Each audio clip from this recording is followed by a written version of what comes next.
Hello, everyone. I hope that you all had a great day today, especially coming back off of that 3-day weekend.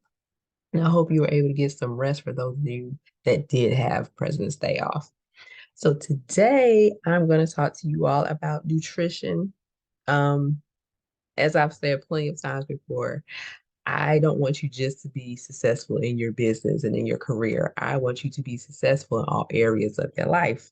I believe you can be a successful businesswoman and still be healthy. It can happen all at the same time. So I'm very excited that you all chose nutrition as one of the topics to discuss this week. So just a little bit about my nutritional background. So just before COVID hit, I found out that I was pre-diabetic and that my endometriosis had grew back, and now I was experiencing the pain. Back when I was in my early 30s, I didn't have the pain. I didn't even know I had it until I had an ovarian cyst to rupture. So it kept growing back. So all of those things led me to just go cold turkey and switch to a vegan diet. I was like, I had to do something. Um, but certain things I couldn't fully let go of. So I do still eat fish here and there, but the dairy and all that, the rest of the stuff, I don't eat anymore. And it was a good thing that I did because with endometriosis, especially, and even with fibroids, some things that fuel that is red meats. Fatty processed foods are some things that fuel that as well. So, in letting a lot of that go, I haven't had any issues with it going forward. And even though there's still some left inside of me, it's not affecting me in any type of way. So, making that change really helped. And my A1C levels are going down because they were threatening to put me on medication and I wasn't having it. So, that's something that I had to do. It may or may not be something that you want to do, but some things I would suggest is at least cutting out the red meat and pork. Because red meat especially, yeah, those things can lead to, those type of foods lead to a lot of other chronic illnesses that we deal with. So I would suggest letting that go. And if you are choosing to still eat meat, make sure that you're getting the natural meats, nothing that says farm raised. Make sure there's no antibiotics, hormones in there. So, going to farmers markets, Whole Foods, depending on where you live, Sprouts, Publix. A lot of those type of meats are easier to find at stores like that. They cost a little bit more, but it's beneficial. It's definitely beneficial. Some other things that I did was I chose to get a functional health doctor. And if you don't know what that is, functional health doctors are still medical doctors.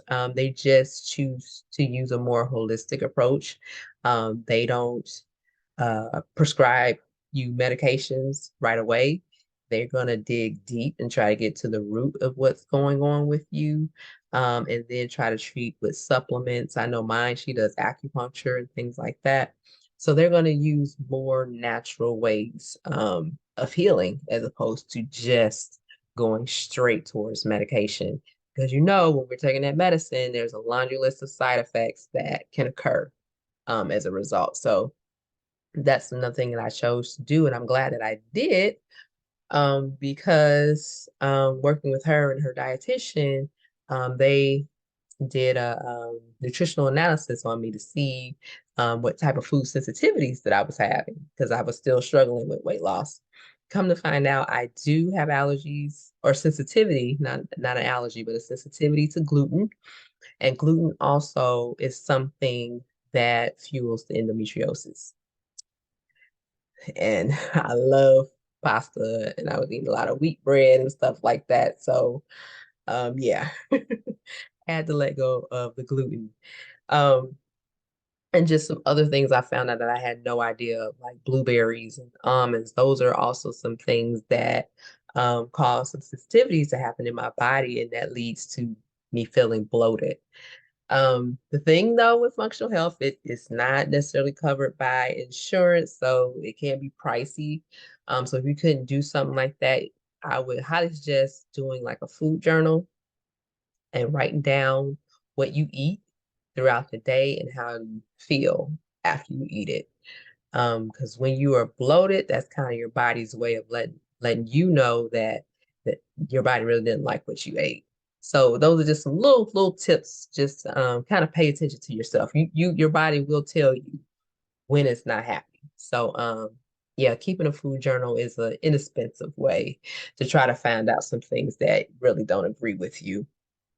Um, Another tip is when you are going to the grocery store, first off, make sure you have a list.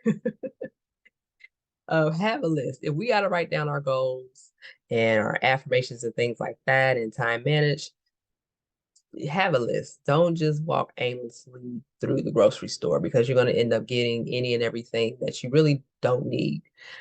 So some things that I do is I will plan what I want to eat. And being a vegan, I got to get creative. So my taste buds won't get bored. So I follow a lot of people on social media, like Tabitha Brown and a whole lot of people. And I'll look at what they have posted and what they have done, and I'll get their recipes. And that is going to make up my grocery list for the week. So now we're meal prepping, we're planning for our meals and grocery shopping all at the same time. So that's something that helps keep me on track. Some other things that I try to pay attention to is when I'm at the grocery store, I try to um, make sure I'm spending most of my time over in the produce section of the grocery store. I try not to go too much up and down the aisles because that's where we're starting to get into more of our processed foods. So you do want to make sure, because you still do have to go up those aisles to get certain things, but just make sure you read the labels. If you have like a paragraph of stuff on that label and you can't really pronounce it, you probably shouldn't be eating it. So try to lessen all the overly processed foods that you're eating. And that includes if you are a vegan, because all of these plant-based Impossible Burgers, Beyond Burgers, and all of that stuff is processed. The fake chicken nuggets and all that stuff like that, that is processed. The cheese, Gaia and the BioLife and all those stuff, that is processed. They had to make that. So I even had to learn as a vegan to wean myself off of that because a lot of that, especially like I just told you, I have a sensitivity to gluten. Gluten is all up in those plant-based foods. So I had to wean myself off of that. And I also learned about soy and its impact on endometriosis as well. So soy is also in a lot of those vegan meat supplements and things like that. So I had to watch out for that. So I don't care if you're vegan or not, read your labels and pay attention to what you're getting. Um, and try to incorporate fruits and vegetables every day. Every day, every day, every day, every day, every day. Um, and some other things is, if you're going to choose to eat meat, just a little tidbit, you don't have to eat meat 3 times a day. You can eat meat just once a day. There are plenty of other meals that you can eat that don't require um, meat. So that's something else to keep in mind. Um, Other things I want to touch on is, like I said earlier, make sure you plan your meals.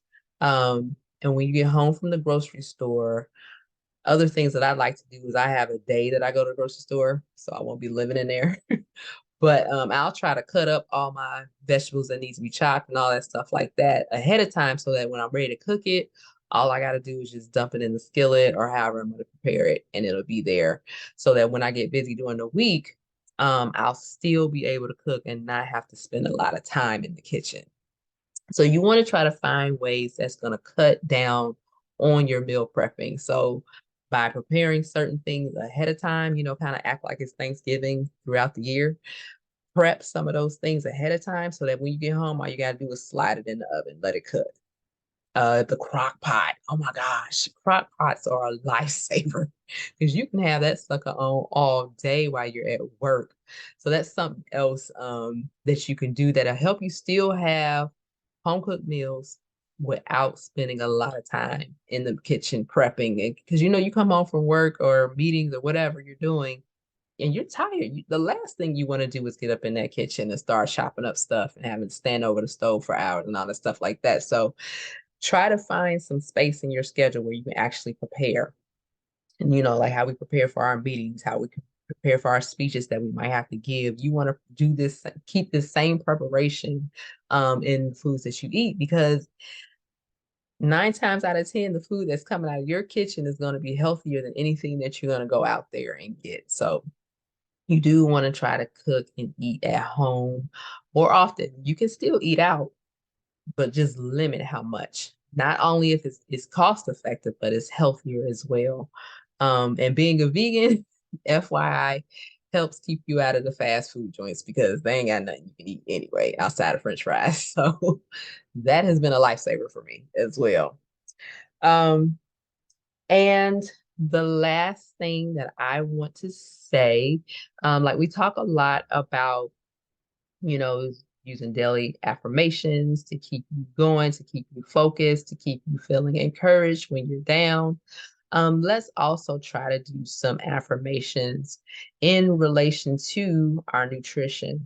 So for those of you who want it, you can just put in the comments, I want that, and I will DM you so you can send me your email address and I'll make sure to get that out to you. But these are just some affirmations that I created just to kind of help you.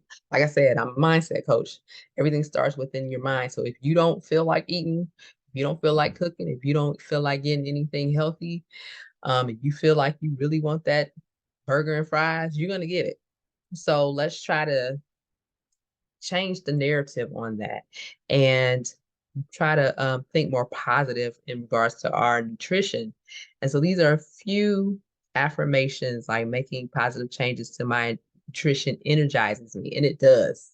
It really does. When you eat healthy, you do have more energy.